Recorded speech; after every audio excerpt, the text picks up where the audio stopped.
안녕하세요. 한포진을 진료하고 있는 한의사 임재홍이라고 합니다. 오늘은 한포진의 원인과 치료에 대해 알아보도록 하겠습니다.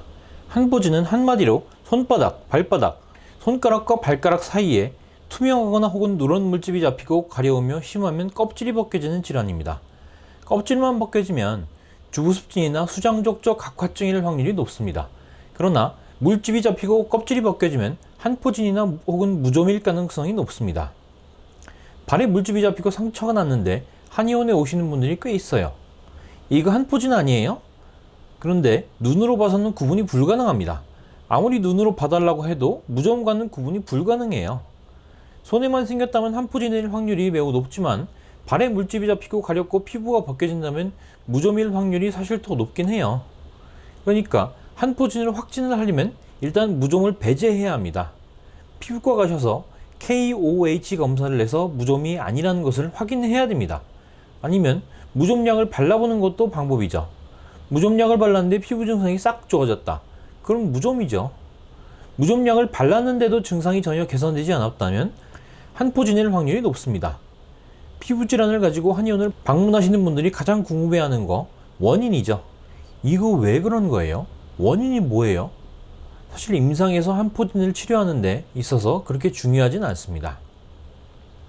한포진의 원인, 물과 접촉하는 게 가장 큰 위험 요인이라고 알려져 있습니다.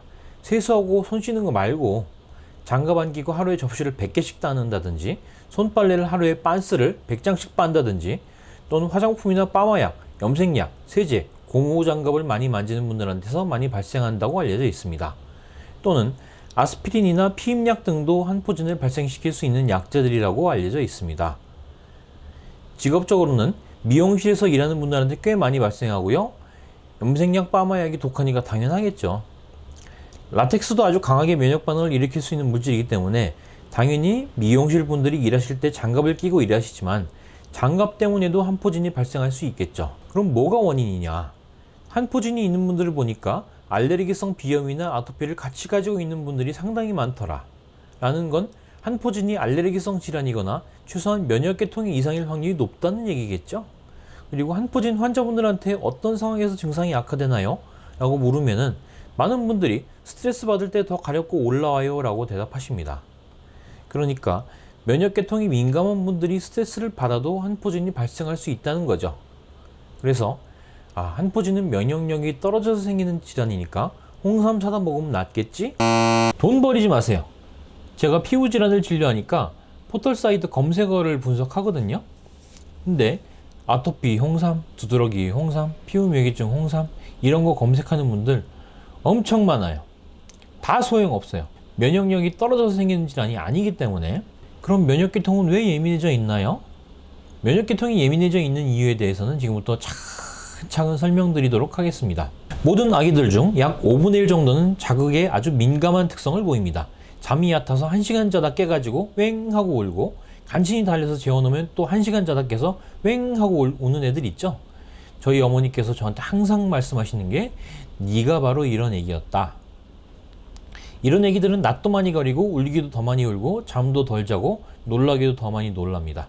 이런 아이들이 크면 아주 쿨하고 성격 좋고 잠도 잘 자는 어른으로 자랄까요? 상식적으로 그렇지 않겠죠. 이런 아기들이 크면은 크지 않은 일에도 불안해하거나 우울해하고 따라서 잠도 잘 못 자고 건강도 해칠 정도로 걱정하고 소심하며 예민한 어른으로 자라기가 쉽겠죠. 유전자를 바꿀 순 없으니까. 왜 갑자기 성격 얘기를 하십니까? 조사를 해봤더니 이런 민감한 아기들의 부모들은 비염이나 가려움증 등등의 알레르기 체질을 갖고 있을 확률이 높고 따라서 이런 민감한 아기들도 알레르기 체질을 타고날 확률이 평범한 아기들보다 높겠죠. 알레르기 체질을 가지고 있으면 교감신경 계통이 다른 사람들에 비해 더 많이 활성화됩니다. 교감신경은 또 뭔가요? 교감신경은 우리가 흥분하거나 화가 났을 때 흥분되는 자율신경 계통입니다. 고등학교 생물 시간에 배웠는데 다 까먹었죠. 이걸 외울 때는 빡친 교감 선생님을 생각하시면 됩니다. 빡치니까 심장 두근거리고 소화 안 되고 머리로 열 뻗치고 땀은 줄줄 나는데 소변은 잘 안 나오죠. 교감신경이 흥분하면 아드레날린이라는 물질이 분비되는데 이 물질은 면역계통을 자극해서 사이토카인이라는 염증 물질이 분비되게 합니다. 이 염증 물질은 비염을 일으킬 수도 있고 두드러기를 일으킬 수도 있고 한포진을 일으킬 수도 있습니다. 여기까지는 이해가 되셨죠? 애초부터 민감하게 태어난 아이들은 알레르기 체질도 같이 타고날 가능성이 높으며 이런 아이가 커서도 예민하고 우울하고 불안해하며 민감한 어른으로 자랄 확률이 높다. 이런 사람은 교감신경이 다른 사람에 비해 자주 흥분되는데 교감신경이 흥분하면 면역계통에 영향을 미쳐서 염증물질이 분비되고 이 염증물질은 각종 피부질환을 일으킬 수 있다. 그런데요, 반대의 경우도 일어납니다. 우울하고 불안하니까 염증물질이 분비돼서 피부 증상이 나타나기도 하지만 염증물질은 다시 뇌에 영향을 미쳐서 불안감과 우울감을 증폭시킵니다. 제가 여태까지 많은 피부질환 환자분들을 진료하면서 정말 힘들고 답답했던 게 왜 이렇게 이분들은 의욕도 없고 치료가 되고 있어도 불안해하고 쉽게 포기하고 좌절하고 우울해하고 열심히 치료해드리려고 하는 제 의도를 의심하고 치료를 결정하기까지도 왜 이렇게 힘든 걸까? 우울, 불안감이 교감신경을 활성화시켜서 염증물질을 분비하게 하고 이 염증물질은 뇌에 영향을 미쳐서 우울감과 불안감을 증폭시킨다. 이걸 이해하고 나서는 환자분들한테 좀 화가 덜 나요. 아, 이게 자기 마음대로 되는 게 아니라 염증물질 때문이구나. 이해를 하려고 많이 노력을 합니다. 그래도 답답할 때는 많이 답답해요. 문제는 피부 증상이 있으면 불안하니까 이게 나을지 안 나을지 끊임없이 불안해 하거든요. 원장님, 이거 낫나요? 진짜 나아요? 약 얼마나 먹으면 나아요? 꼭 고쳐주세요. 그리고 집에 가서 약을 먹으면서도 끊임없이 불안해해요. 우리 뇌에서는요, 불안감을 느끼는 부분이랑 이성적인 사고를 하는 부위가 달라요. 불안감을 느끼는 부위는 대뇌 안쪽의 변연계라는 부위고요. 이성적인 사고를 하는 부위는 대뇌 피질, 그러니까 대뇌에서도 바깥에 있는 부위입니다. 생명 유지에 중요할수록 안쪽에 있고 안 중요할수록 바깥쪽에 있어요. 심장박동, 호흡, 생명 활동을 조절하는 뇌는 아주 안쪽에 있어요. 그래서 영화 쇼생크 탈출 보면 주인공 팀 로빈스가 교도소장의 비리를 잔뜩 모아서 꼰지르고 교도소장은 잡히기 직전에 권총을 입안에 넣고 발사해서 자살을 합니다. 여기다 대면 바로 안 죽어요. 권총 자살 이렇게 하는 사람은 바보입니다. 자, 어쨌든 보통 사람들은 불안한 일이 있으면 일단 변연계가 활성화됐다가 이 정보를 다시 대뇌 피질로 보내서 이게 불안해할 일인지 불안해할 일이면 어떻게 대처해야 하는지를 이성적으로 판단합니다. 하지만 우울 불안 성향이 있는 분들은 뭔가 불안한 일이 있어서 변연계가 활성화되면 이 정보가 대뇌 피질로 안 넘어가고 변연계만 계속 활성화돼서 끊임없이 불안해해요. 그래서 잘 낫다가 뭔가 치료가 살짝 더뎌지면 막 불안해하면서 치료를 더 이상 안 하려고 해요. 다들 본인 얘기 아닌 것 같죠? 난 불안하거나 우울한 게 아니라 그냥 조금 예민하고 걱정이 많을 뿐이에요. 저 무난한 성격이에요. 정도의 차이입니다. 조금 예민하고 걱정이 많아요가 심해지면 불안하고 우울하네요가 되고 거기서 더 심해지면 불안장애나 우울장애가 되는 거죠. 그래도 자기는 아니라고 하는 분들 많거든요. 세상 예민하고 걱정 많은 분도 당신 예민하고 불안하잖아 하면 싫어하고 세상 쿨러민 척하고 싶어 하죠. 그건 다른 사람이 돼보지 않았기 때문에 자기가 불안하고 우울한지를 잘 몰라서 그래요. 그래서 저희 한의원에서는 피부질환 환자분들 진료하기 전에 심리상태에 대한 설문지를 작성하게 해요. 물론 제대로 하려면 군대 신체검사할 때 작성하는 몇 시간짜리 심리검사를 해야 되겠지만 그래도 자기 심리상태를 좀 객관적으로 바라볼 수가 있죠.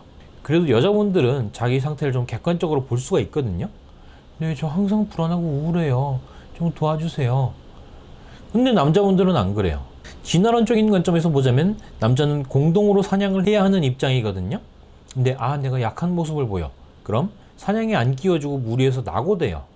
그러니까 아프다는 소리를 못하고 항상 강한 척을 하는 게 습관이 돼 있죠. 이런 허세를 부리는 게 젊었을 때는 도움이 되죠. 저 녀석 센가 보다. 근데 늙으면 슬슬 사냥에 안 끼워주기 시작합니다. 직장에서도 밀려나죠. 그러니까 더 센 척을 해요. 한의원에 오는 50대, 60대 남자분들한테 건강 상태에 대한 설문지를 드리면은 자기 몸 안 좋다는 분들 한 명도 없어요. 나는 소화도 잘 되고 밥도 잘 먹고 잠도 잘 자고 똥도 잘 싼다. 우울하고 불안한 것도 없어. 다만 가려워서 문제지. 그러나 남자의 우울증은 여자분들의 우울증과는 증상이 조금 달라요. 남자 우울증은 막 우울해하기보다는 짜증을 냅니다. 원장님, 환자분 오셨어요. 이거 오늘 바빠 죽겠는데 왜 환자가 와? 딱 제가 그래요. 사소한 일이 쉽게 화나고 짜증내는. 그러니까 남자분들은 자기 심리 상태를 잘 모르고 인정도 잘 안 하니까 치료하기가 더 어려워요. 그래서 피부질환 환자분들 치료할 때는 염증물질 억제하는 처방만 써서는 잘 낫질 않아요. 불안감에 대한 치료도 동반되어야 한 포진이 좋아질 수 있습니다. 오래되지 않았거나 젊은 분들이거나 비교적 멘탈이 좋은 분들, 불안해하지 않는 분들의 한 포진에는 염증 물질을 억제해주는 약재들을 위주로 치료를 해도 잘 낫습니다. 소음인의 지각, 서양인의 현계, 태음인의 승마, 태양인의 미우도 같은 약재들이 여기에 해당되죠. 불안, 우울 성향이 좀 있는 분들, 혹은 한포진이 2년, 3년 이상 된 분들은 염증 물질 사이토카인이 뇌에 작용해서 안 불안하던 분들도 불안해지거든요. 이런 분들한테는 교감신경 흥분을 억제하고 불안감을 좀 줄여주는 약재들을 위주로 치료합니다. 소음인의 반화, 소양인의 삽주, 태음인의 산조인, 태양인의 모과 같은 약재들이 이런 교감신경 흥분을 억제하고 기분을 좀 풀어주는 약재에 해당되죠. 자, 여기서 더 나가면, 그러니까 스트레스 상태가 지속되면 고갈돼요. 한스 셀리에라는 생리학자가 제시한 일반 적응 증후군 이론이라는 게 있는데요. 사람이 스트레스를 받으면 처음에는 이 스트레스에 적극적으로 대응하고 적응하지만 나중에는 우리 몸의 에너지가 고갈된다는 얘기입니다. 특히 스트레스 상황에서 분비되는 코티솔과 아드레날린이라는 물질은 둘 다 신장 위에 붙어있는 부신이라는 기관에서 분비되는데, 스트레스를 지속적으로 받으면 당연히 이 부신이 고갈되겠죠. 그래서 스트레스를 장기간 받았거나 나이가 많거나 한포진이 오래된 분들은 고갈된 부신을 보충해 줄 수 있는 약을 처방해야 증상이 좋아집니다. 소음인의 당귀, 소양인의 구기자, 태음인의 권율, 권율은 밤이죠, 밤. 태양인의 백수호 같은 약재들이 여기에 해당되겠죠.